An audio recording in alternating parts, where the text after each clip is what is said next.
Welcome to another episode of The Metal Voice, where each and every week Jim and I talk about releases from new artists or old artists with new releases or anything or basically that happens in the metal community.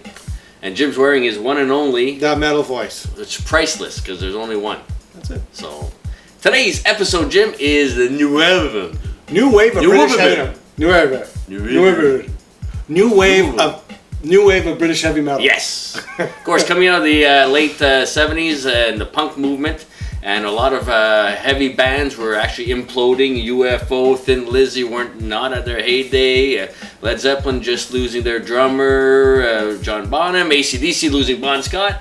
And who comes out of that? Who? Iron Maiden, Saxon, Def Leppard, Tank, Raven, Cloven Hoof. For every one of, for those bands we named and that you might be familiar with, there's also a Witchfinder General, there's a Praying Mantis, and there's also Weapon. Weapon? That's my...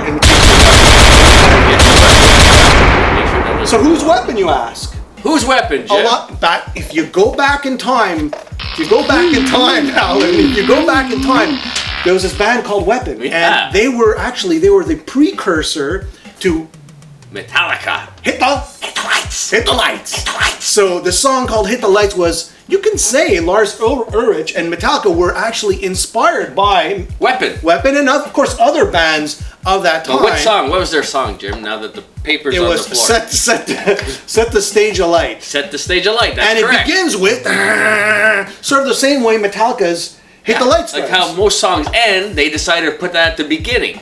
And if you listen to the song, and we'll play a little bit of it later on. Hit the lights! It doesn't sound like that, but it starts with... It starts the same. And you could see this band Weapon, they actually opened for Motorhead on the very influential Ace of Spades tour. They're climbing in success at the time, let's say around 1980, 1981.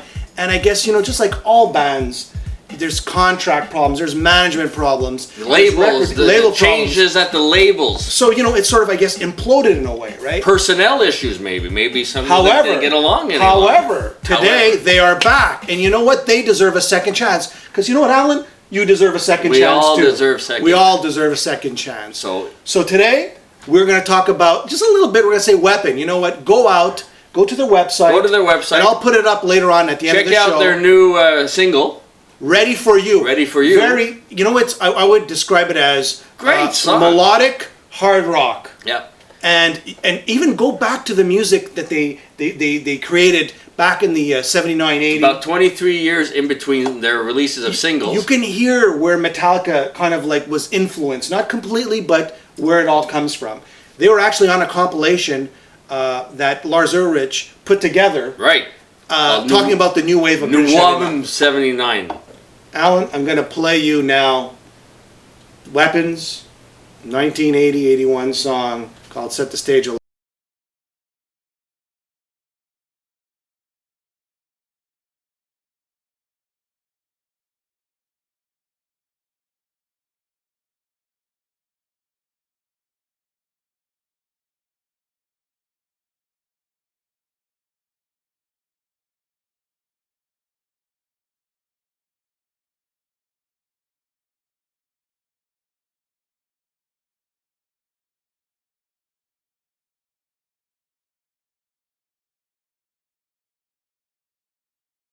Jim, one band that started and was there back in 79 and is around today with a new release is Saxon. Saxon? A Call to Arms. A Call to Arms. Jim, I'll let you review this a little bit. You know what, Alan? I'm very happy that Saxon put out another album. They're very consistent. They remind me of Motorhead. They just keep going and keep going. And you know what? They keep getting better. I mean, yes, they did have that sort of falling of grace in, let's say, the 90s. Yeah, they lost me at Innocence Is No Excuse, quite honestly. But then, you know what? It's been the last 4 or 5 albums have really impressed me. They've gotten back that sort of energy that they've lost. And man, Biff sounds better than ever. I think The Inner Sanctum was a great album. Absolutely And the first thing that knocked me out on this album was Biff's voice. Yeah. I mean, it's so strong and powerful. A lot of the bands are getting on in years, and the voices and some of the musicianship tend to suffer a little bit. But his voice sounds even better now, I would say, than back. Production has a lot to do with that. But I mean, you know what? That's the key thing there, Alan. The production is phenomenal on this album. what you don't hear in a lot of Saxon albums is his voice is usually sort of like in the middle. This time his voice is more up front, and you hear a lot of, he's got a great voice. Right. And you hear his voice up front. Plus you have more diversity on this album. For example, the first song, Call to Arms, is just like a typical banger head sort of Saxon rock and roll tune, hard rock. And then you have other tracks, sort of like a little orchestration piece, right? They have, which is, actually that was the Call to Arms. Oh. Hammer of the Gods is the first track. Hammer of the Gods. So you're mixing this all up. Then you have a song like Afterburner, which you could say, hey man, this is Saxon meets Judas Priest. Yeah. Then you have a few other tracks, one that was, the name just escapes me right now, but it sounds like Led Zeppelin meets Deep Purple with the keyboards of Don Airey. Really? Right? Yeah. I didn't know that. Yeah.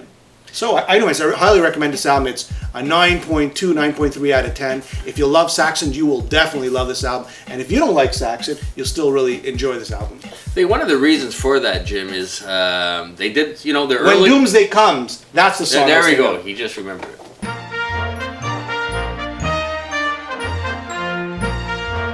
Hey! Welcome to another editions of the Metal Voice Movie Reviews. Yeah, we watch movies on the big screens and then we try to tell you guys all about the things we're watching. The movie reviews.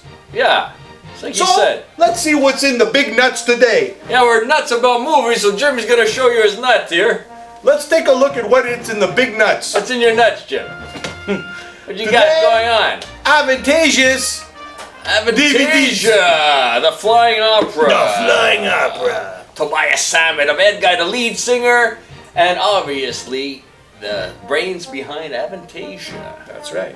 This was, he was pretty firm, Jim, for years that there's no way they'd ever perform live. This is strictly a studio thing where you get his favorite singers in to play different parts and sing the songs. There's no way they'd ever be able to do this live. It wouldn't happen. You did it live.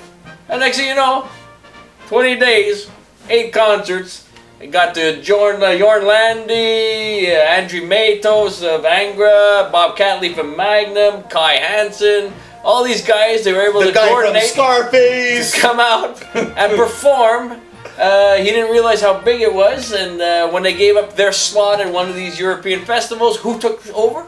Iron Maiden. That's when he realized how big this has gotten over the years. And what a joy to watch. He's been around Metal Opera 1, 2, this and guy then, of course, the I don't trilogy. know how he writes so many songs. He wakes up every all day. this stuff comes out of one guy. And this is not even touching the Edguy stuff. Comes out of the bathroom, writes a song. Takes a shower, writes another song. Has breakfast, writes a song. No, he doesn't. Forget about it. 1, 2, 3. Let's go into the big nuts, see what else is in the big nuts. This is something new. And we're going to show you something old, but it's also new. Bada bing. Hey. Bada boom. ACDC. Akadaka. Let there be rock. Jim, I remember seeing this in the early 80s in a theater. We built ACDC Let There Be Rock in the wall of sound. So I walk in expecting a wall of sound. 2 little speakers on each corner of the stage. Recreating the whole concert experience. Yeah. So of course this was released on VHS, has never been released on DVD until now. Totally remastered. On DVD. And like you said, one of your favorite parts, again, you were saying was. I love it. It has little interviews, little pieces. You get to see little vignettes. Little vignettes, we'll call them. Kind of like the Bon Scott. Hello, my name is Bon Scott. And I mean, what a great singer! What a charismatic singer! A wonderful concert. If you love AC/DC in the Bon years, then you're certainly going to. Would have been the Highway to Hell tour filmed in France by a couple of French students, and that's maybe one of the reasons why it was never released. We were kind of figuring out who had the masters and who had the rights to distribute it. But again, this is AC/DC at their height of the Bon Scott years. It's funny to see the opening band for this tour was actually Judas Priest, Jim. Yep, that was funny to see. And, Bon Scott in all his glory with his little smirks and sneers at the cameras with certain lines, that was the beauty, the humor behind his lyrics. It all comes through in this movie. Again, a fine testament to Bon in his glory and going out on a high. Well, thanks for tuning in to another episode of The Metal Voice. Keep those letters and comments coming. We read all of them and we enjoy all of them. That's right. How else would we know about Weapon?